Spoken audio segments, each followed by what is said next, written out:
Southern California, warm weather, endless beaches, and a mecca for surfers searching for the perfect wave.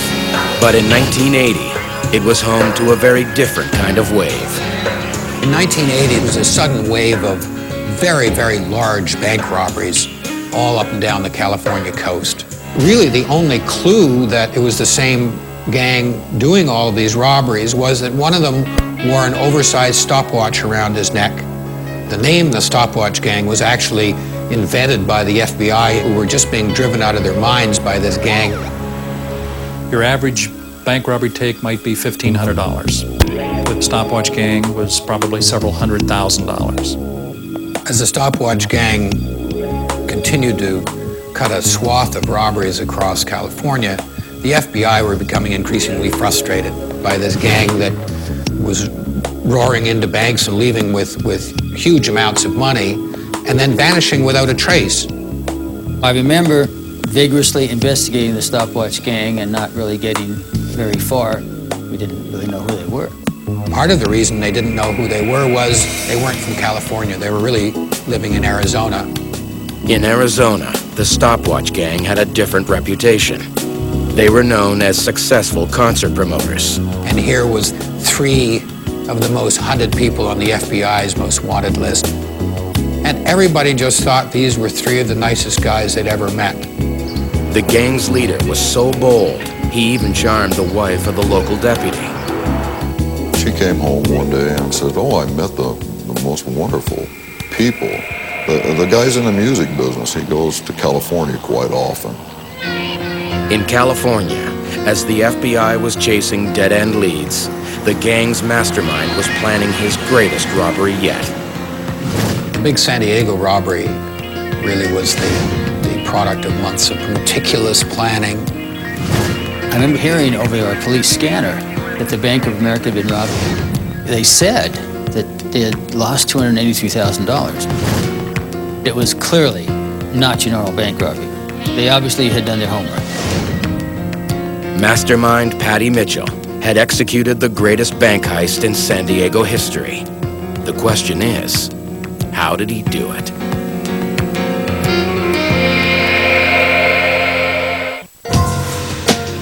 Patty Mitchell is the mastermind behind the largest cash heist in San Diego history, stealing over $250,000 from the Bank of America.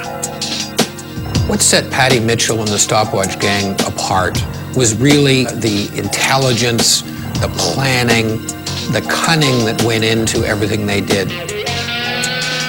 Under Mitchell's guidance, the gang, consisting of fellow Canadians Stephen Reed and Lionel Wright, commit numerous robberies before moving to California to avoid prosecution. After they left Canada, they moved to California for what would become the biggest bank robbing spree in California's history. The first step in Mitchell's master plan is to create new identities for the gang. At the public library, he scans the obituary sections in old newspapers. You find someone who born in one state and died in another, somewhere around your age. The first thing that you have to apply for is his birth certificate. And when you get his birth certificate, then you just build the rest. Within a matter of months, we had every major credit card. Armed with their false identification, Mitchell and his crew now target the Bank of America in San Diego. And they would go into the bank and they would charm the tellers and they would make withdrawals and deposits and set up a regular banking routine. All the while, all they were really doing was casing the bank. Instead of robbing the tellers, Mitchell decides to hit the much richer cash transfers from the vault. Their planning was always tied to the deliveries and pickups of armored truck companies at the bank. So the bank became the site, really, of an armored truck robbery. The stopwatch gang must have done some very extensive surveillance of the bank and of the delivery truck to know how it functioned as far as bringing in money. They would follow armored trucks around town for weeks on end to find out what their routines were, where their stops were. He could tell you exactly how many seconds there were between stops, how many left turns the truck made. After determining which armored car to hit, Mitchell has Lionel Wright obtain the getaway vehicles for the heist. What we decided to do was we just used some fake ID that we had, rented some cars, and then we went out and stole license plates. Mitchell steals plates from the same types of cars to prevent the police from identifying the rented vehicles. So you make the switch. Try to stay to a model close to yours. Next, to distract witnesses' attention away from their true identities, Mitchell carefully chooses gaudy disguises for the gang to wear. There's a lot of studies, I think, on what witnesses remember. You know, they remember these upfront details. And what they're going to remember is gaudy costume you had on. Stephen Reed and Lionel Wright also conceal their identities by covering their fingertips with invisible tape.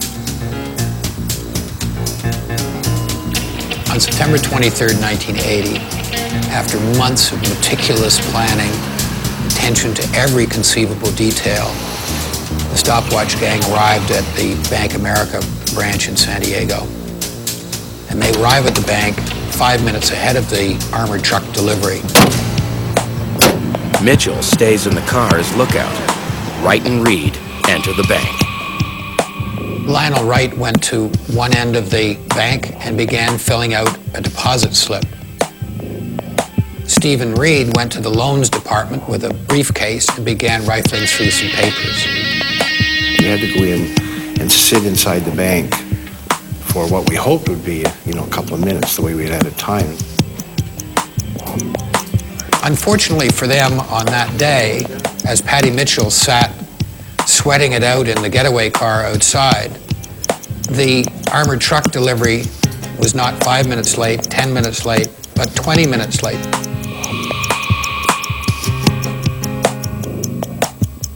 And Lionel's looking over at me. He's filled out his 100th withdrawal slip. How many times can you shuffle the same piece of paper? Reed's sweat is now causing his makeup to run. The invisible tape shielding Wright's fingertips is starting to slip off. We're getting more and more anxious. Like, where are you guys? What's going on? Mitchell's ready to call the whole thing off. And I'm looking at my watch. I'm looking at the bank watch. I'm thinking, oh, something's different. Something's gone down. After a nerve-wracking 20 minutes, the armored truck finally arrives. He came through the door, and of course we had to take him on the way up. Reed patiently watches the guards stacking the cart. He can tell by the bag's shape that they're filled with coins, not bills. They'd made, in fact, 3 deliveries. The first 2 were coin, which they watched go in and out. And then the third one had $283,000 in 3 canvas bags on the cart. They finally have what they want. Stephen Reed stepped out in front of him, and all of those papers he had been rifling through, from underneath them, he pulled a gun, said, "Please don't try and be a hero. This is a holdup." The armored truck driver, of course, looked down and saw that they had a gun. Stephen ordered everyone in the bank to lie on the floor. Reed snapped the driver's gun out of its holster, took it from him. Lionel then came up behind the guard, relieved him of the bags of money, and approximately 90 seconds later, they left the bank with $283,000 in these canvas bags and once again disappeared. Mitchell and his crew now launch into the getaway phase. The next few minutes are critical. All this stuff's going into big duffels so that we're not carrying money bags and guns. And, our ties are coming off in our jackets. It seems really fast when you're doing it. Getting rid of the car, getting rid of their disguises, getting rid of their wigs was always important. So they would rent a place that had underground parking. The car could go into the underground parking lot. They bag all the evidence from the robbery, including the getaway car's distinctive racing stripe. One of the tricks they used was to kind of dress up the car, they used to call it. Big fluorescent racing stripes down the side of it. All things that could be removed within minutes after a robbery for things that would distract witnesses. They got the license plates off and exchanged them back with other stolen license plates. Lionel puts all the disguises in a second getaway car. I grab the gear, head up to the apartment, and I'm on my way up the elevator while Lionel's taking the car, because we only want one person in the car at that point. Patty, he goes running back by the bank. Patty's kinky that way. He likes to go see what's going on back there at the same time. After committing the biggest bank robbery in San Diego history, mastermind Patty Mitchell and his gang have slipped past the police. The only problem is, their perfect heist is threatened by yet another late pickup. The masters of precision bank robbery, Patty Mitchell and his stopwatch gang, have robbed nearly $300,000 from the San Diego Bank of America and made a clean getaway. Most bank robberies at that time in California, the FBI would solve them in a matter of days, if not weeks. The stopwatch gang, they were getting nowhere. They had no leads, they had no clues. They got away. We didn't know who had done it, and we didn't know where they went. You know, if they didn't get us at the bank, they basically weren't getting us, you know, unless they got lucky with something. Unfortunately for Patty Mitchell, the authorities do get a lucky break. They were all going to meet up again in Sedona, Arizona, but then something went horribly bad. And Patty and I are in a hurry to get back, as we said, back over to Arizona. So we leave Lionel, we throw everything in the bag, leave Lionel with the cleanup. And he had a dumpster timed down Pacific Beach. So he's going to go there with the stuff that's going to put us in jail, the wrappings off the money, the wigs. He's going to throw them when he sees the truck coming, he'll throw them in there, and then it goes in, then it's compacted, and it's gone. So there he was with all of the evidence just about to drop into the dumpster. A local police car pulled right up beside him. Some cops come along, and they're sitting there, and now he's sitting there. I think it's safe to assume that Lionel Wright's heart stopped at exactly that moment. So now he's parked beside a dumpster, so he's got to look like he's doing something. So he takes a couple of garbage bags out and tosses them into the dumpster and drives away. Anyway, the police car had no idea who it was or what was in the bag and moved along. That break came only a few days later when a couple of people were looking for aluminum cans out in a dumpster out in Mission Bay, and I found this big bag, opened it up, and it had the bank bags in it. And that's what it was. It had the bank bags, as I recall, it had the wigs and the mustaches. There were fingerprints. Prints were run, and it turned out to be Patty Mitchell and Steve Reed. Their prints obviously were well known in Canada. Of course, they gave us the whole background. Then we found out these were very, very well-known people. With solid identifications of their suspects, the FBI checks car rental records.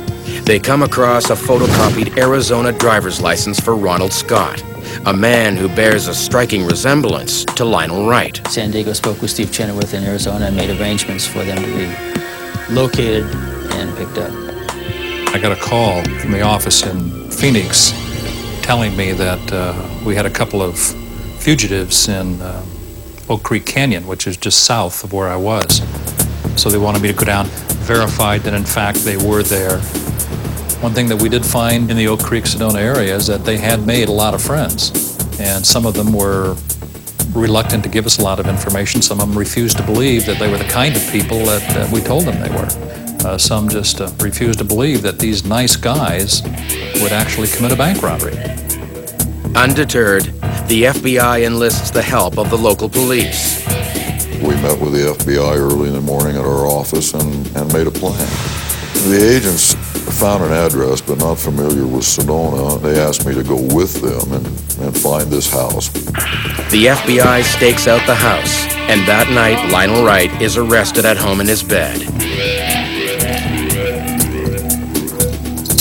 And of course, we got Stephen Reed that morning. Well, it was total surprise. He had no idea whatsoever that was about to happen. and he thought he was being stopped for a traffic violation. When we got arrested in Arizona, it was Lionel and I. Patty had left had just left. I think his bed was still warm.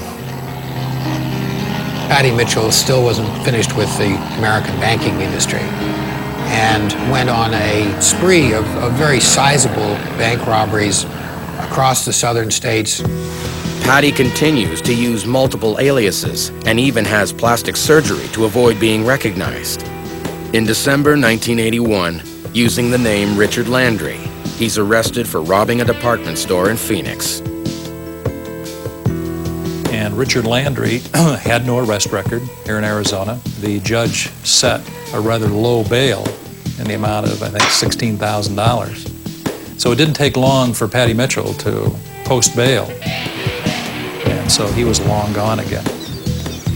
When we knew that Landry was in fact Patty Mitchell, we certainly intensified our efforts to try and find him. He wasn't going to be up on the East Coast in the wintertime. He was going to be in a nice place down along the beach, warm weather, women, not necessarily in that order. So there's only certain parts of the country that you can do all that in. Florida was one of those, and so we intensified our efforts down there to try and find him, and then sure enough, we did find him in 1983. Police were able to track him to a small cottage in Astachula, Florida, sleepy town in central Florida, where Patty was arrested without any kind of struggle. He wound up being sentenced in Maricopa County Superior Court here in Phoenix to 18 years in the Arizona State Prison. It's not a fun place to be. It's not where you want to go. Escapes are unheard of. People being killed trying to escape is not unheard of. Very dangerous to even try. The one thing about Patty Mitchell is that he's always got his eye open as to how to get out.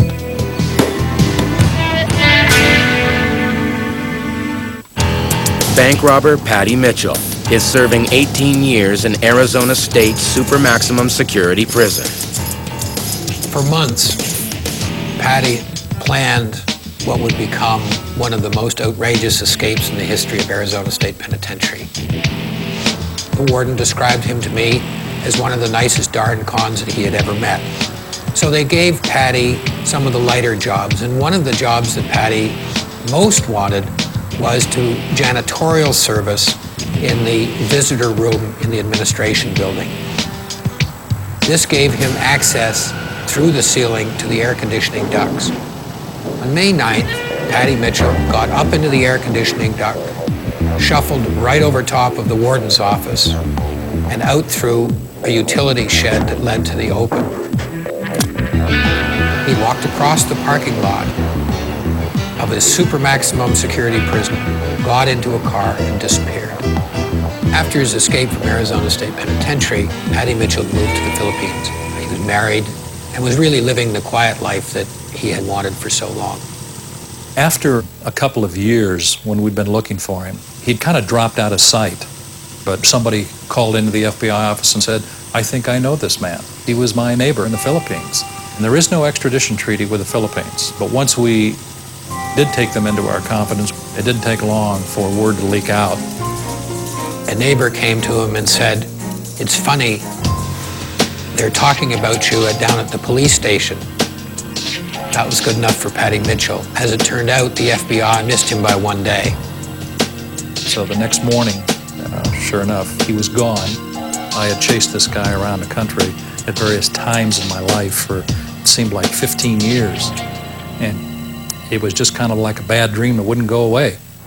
Mitchell returns to the U.S., back to the only job he knows. He spotted the FBI out there, and then he had to go back at it again, because, when you're an aging bank robber, your options aren't all that great. In a small town in Mississippi, Mitchell uses a new ploy to rob a bank. He calls in a bomb threat. But this time he's alone, so he doesn't have anybody to go in with him. He doesn't have a lookout or anything like that. He tried a robbery in Mississippi, and he tried it at the wrong bank and at the wrong time. The police department had been subjected to that MO not too long before, and the police chief recognized it The police get the drop on Mitchell outside the bank. He is arrested and at trial found guilty of armed robbery. Paddy Mitchell, the last of the great bank robbers, is sent to Leavenworth Prison. Barring another miraculous escape, he won't be eligible for release until his 115th birthday.